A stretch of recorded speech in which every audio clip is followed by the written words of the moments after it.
Indus Valley Civilization, History and Geography. Welcome to Study IQ. मेरा नाम है आदेश Singh.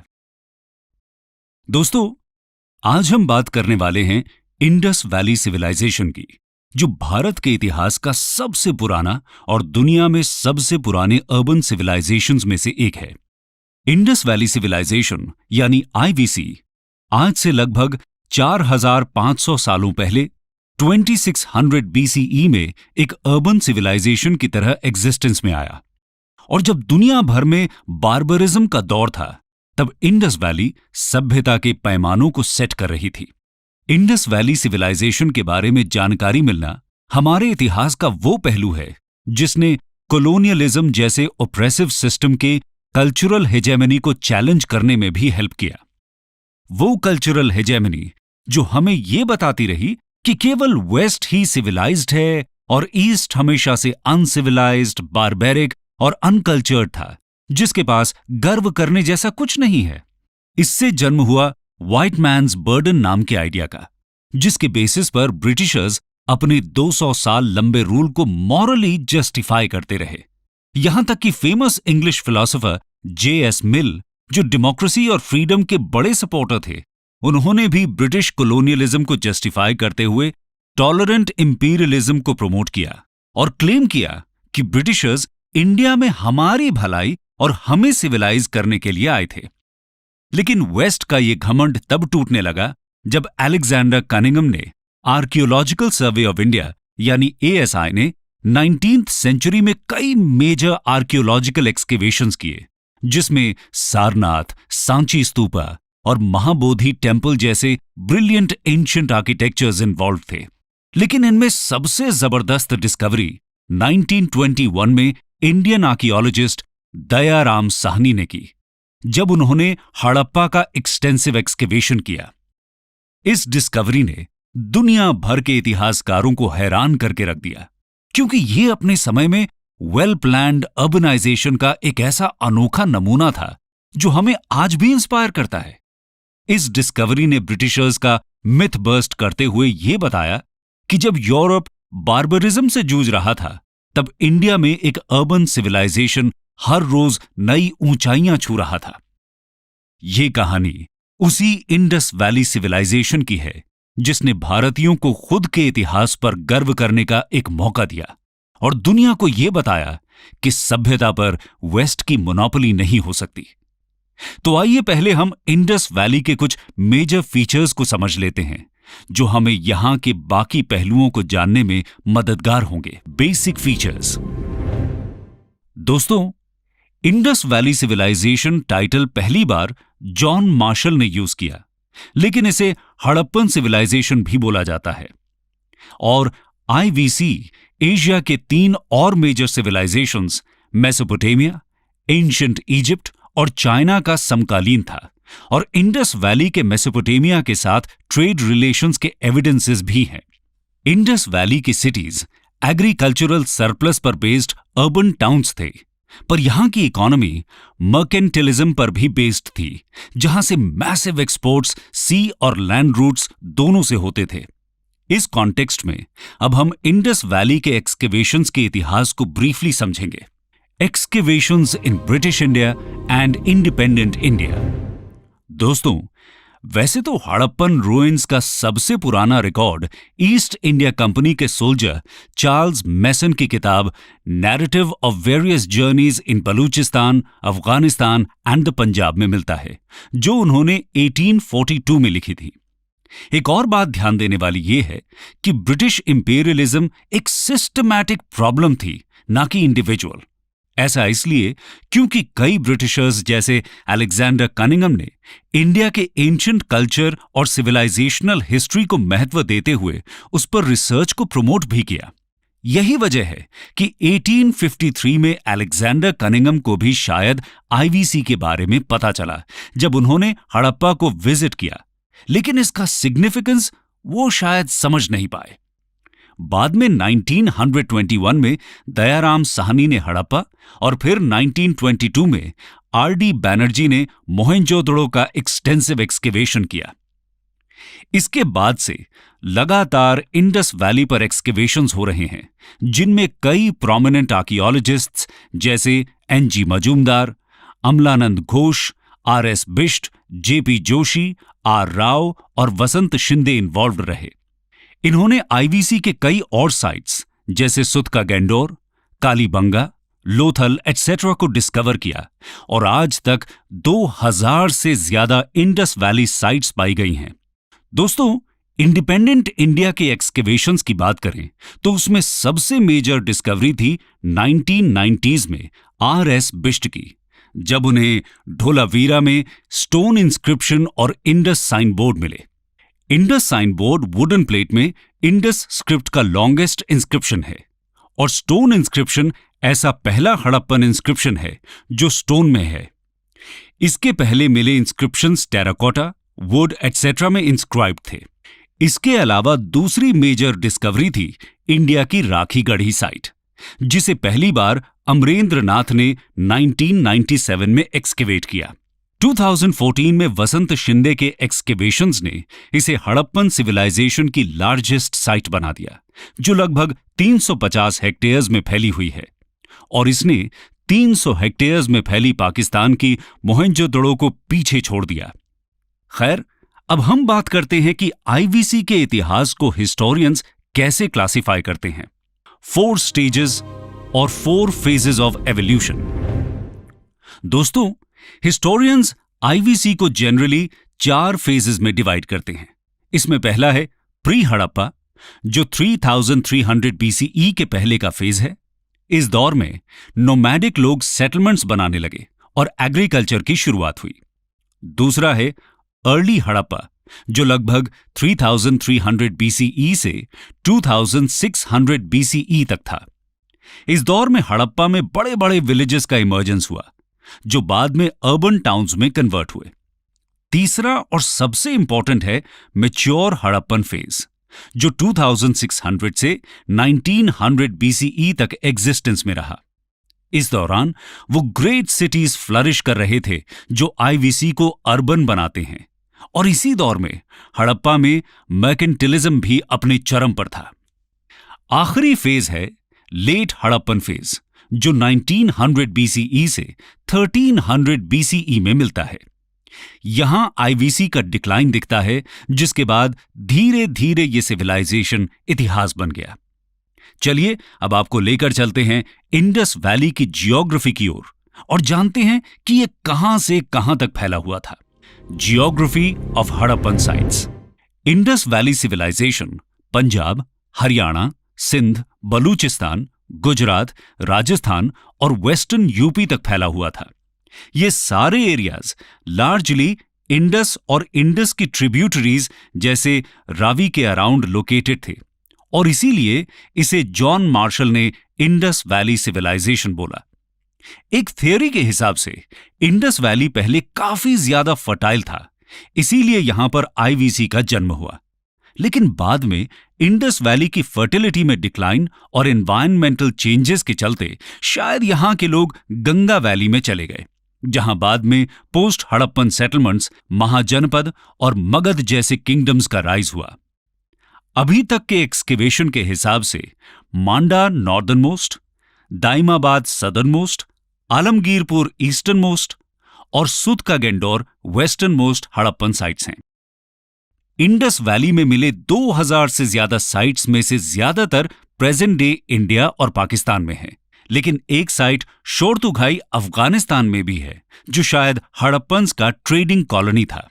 Port cities में सुरकातोड़ा, लोथल, कुंतासी गुजरात में, अल्लादीनो, बालाकोट और सुतका गैंडोर, जो अब पाकिस्तान में है, नाम की साइट्स आते हैं, जहां से मेजर ट्रेड्स के एविडेंस सूसा और उर नाम के मेसोपोटेमियन साइट्स में मिले हड़प्पन सील्स हैं। इसके बाद हम चर्चा करते हैं हड़प्पन सिविलाइजेशन में हुए मेजर एक्सकेवेशंस की, जो यहां के इतिहास और समाज को इंटरप्रेट करने के लिए प्राइमरी हिस्टोरिकल सोर्सेज हैं। Major excavations. Town planning.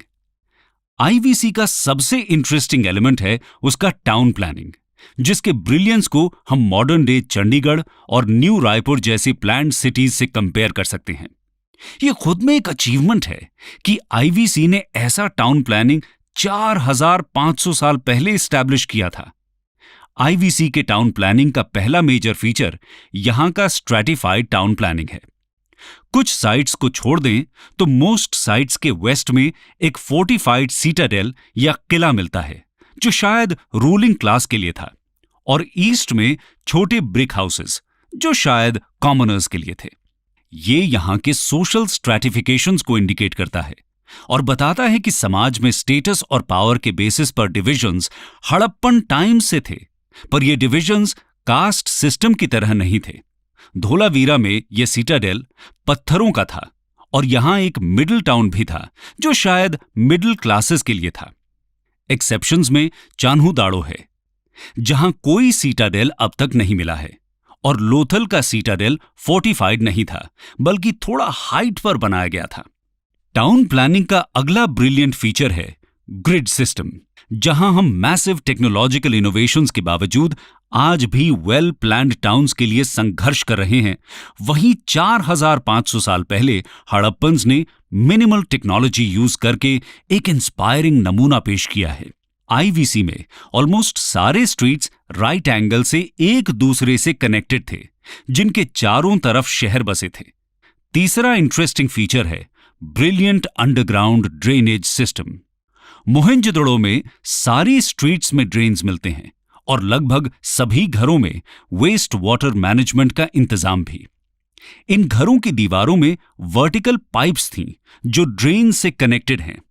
इनमें छोटे छोटे सेटलिंग पूल्स और ट्रैप्स भी हैं, जो सेडिमेंट्स को जो ड्रेन को जैम कर सकते हैं, ट्रैप कर सकते थे और इन्हें इजीली रिमूव किया जा सकता था।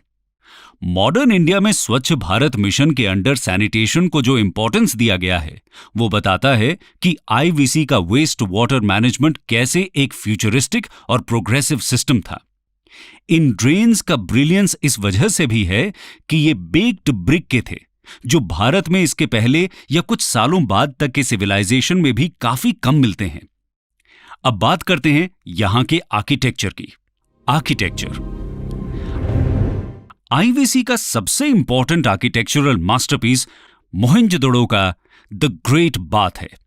यह बेक्ड ब्रिक्स से बना हुआ 6x12 मीटर साइज का स्ट्रक्चर है, जिसका मेन पर्पस शायद रिलीजियस था, जिसे रिचुअल बेदिंग में यूज करते थे। ग्रेट बाथ का फ्लोर और आउटर वॉल्स बिट्यूमिनाइज्ड हैं, जो इसे वाटरप्रूफ बनाता है। यहां स्टोन नहीं दिखता। इसके अलावा एक मैसिव वाटर टैंक धोलावीरा में भी है। अगला स्ट्रक्चर ग्रैनरीज हैं। मोहेंजोदड़ो का ग्रेट ग्रैनरी सबसे मैसिव है, जिसका यूज शायद टैक्स में मिले ग्रेन्स के स्टोरेज में होता था। हड़प्पा में भी ऐसे 6 ग्रैनरीज मिले हैं। यहां 2 रूम बैरिक्स भी थे, जहां शायद वर्कर्स रहते थे। आगे देखते हैं हड़प्पा की आर्ट एंड क्राफ्ट की कहानी। Art and craft. दोस्तों, आईवीसी अपनी ब्रिलियंट और वेल डेवलप्ड आर्टिफैक्ट्स और स्कल्पचर्स के लिए भी फेमस है। ये हमें हड़प्पन सोसाइटी में possible god worship, leisure toys, materials in use etcetera के बारे में बताते हैं। वैसे तो यहां क्राफ्ट मेकिंग एक कॉमन प्रैक्टिस थी, लेकिन most craft production Chanhudaro, Nageshwar और बालाकोट जैसे इंडस्ट्रियल टाउन में होता था। इनमें से कई क्राफ्ट्स आज भी इंडियन और ब्रिटिश म्यूजियम्स में देखे जा सकते हैं। Stone sculptures. स्टोन स्कल्पचर्स की बात करें तो उनमें सबसे फेमस स्कल्पचर रेड सैंडस्टोन में बना मेल बॉडी के अपर पार्ट या टॉर्सो है। टॉर्सो की नेक, शोल्डर्स, हेड्स और आर्म्स में सॉकेट होल्स हैं और इसकी डिजाइनिंग काफी डिटेल्ड है। इसके अलावा बियर्डेड मैन का स्कल्पचर सबसे ज्यादा चर्चा का विषय है, जो स्टीटाइट या सोप रॉक से बना था। ये शायद एक प्रीस्ट था, क्योंकि इसके रिपीटेड रिप्रेजेंटेशंस और जगहों में मिलते हैं। यह स्कल्पचर एक ट्रीफॉयल पैटर्न शॉल में लिपटा हुआ है, जिसकी आईज इलोंगेटेड और हाफ क्लोज्ड हैं। देखकर लगता है जैसे वो मेडिटेशन में हो। इसका नोज, माउथ, ईयर, मस्टाश और हेयर काफी डिटेल्ड हैं। हेड के चारों तरफ एक प्लेन वोवन फिलेट और हैंड में आर्मलेट भी हैं। ट्रेफॉयल पैटर्न शॉल ये इंडिकेट करती है कि यहां एम्ब्रॉयडरी प्रैक्टिस में थी। Bronze casting. दोस्तों, ब्रॉन्ज कास्टिंग भी आईवीसी में पॉपुलर था, जो इंडिया में एक कंटिन्यूअस ट्रेडिशन में दिखता है। इसका एक एग्जाम्पल फेमस नटराज स्कल्पचर है, जो 11th सेंचुरी में चोलाज ने बनवाया था। ब्रॉन्ज कास्टिंग के लिए दोनों जगहों में लॉस्ट वैक्स टेक्निक का इस्तेमाल होता है। इंडस वैली के सबसे फेमस ब्रॉन्जेस डांसिंग गर्ल, बफलो, गोट एनिमल फिगर्स और कालीबंगा और मोहेंजोदड़ो के बुल स्कल्पचर्स हैं। डांसिंग गर्ल एक 4 इंच टॉल फिगर है जो मोहेंजोदड़ो में मिली। इसके लॉन्ग हेयर बन में बंधे हुए हैं, आर्म्स, बैंगल्स, ब्रेसलेट्स और एम्यूलेट्स से कवर्ड और नेक में कौरी शेल नेकलेस है। सबसे इंटरेस्टिंग बात है डांसिंग गर्ल का त्रिभंगा पोस्चर, जो इसके लाइवलीनेस को रिमार्केबल बनाता है। Terracotta art. टेराकोटा यानी कि नेचुरल क्ले से बने रेडिश ब्राउन कलर के फिगर्स भी यहां काफी कॉमन थे, लेकिन टेराकोटा फिगर्स का डिटेलिंग उतना ब्रिलियंट नहीं है जितना ब्रॉन्ज और स्टोन स्टैच्यूज का है। इनमें सबसे famous mother goddess, bearded males, mask of horned deity, toy cards और सील्स हैं।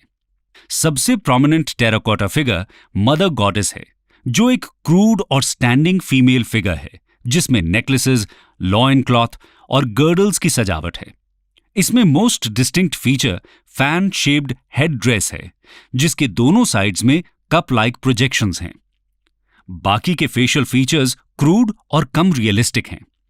सील्स की बात करें तो वो टेराकोटा के अलावा steatite, agate, chert, copper, faience, gold, ivory और सिल्वर में भी मिलते हैं।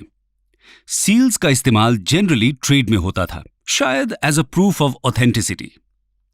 इनमें सबसे पॉपुलर मोहेंजोदड़ो के पशुपति सील हैं, जिसमें एलिफेंट, टाइगर, राइनो, बफलो और 2 एंटीलोप्स कार्व्ड हैं। पॉटरी।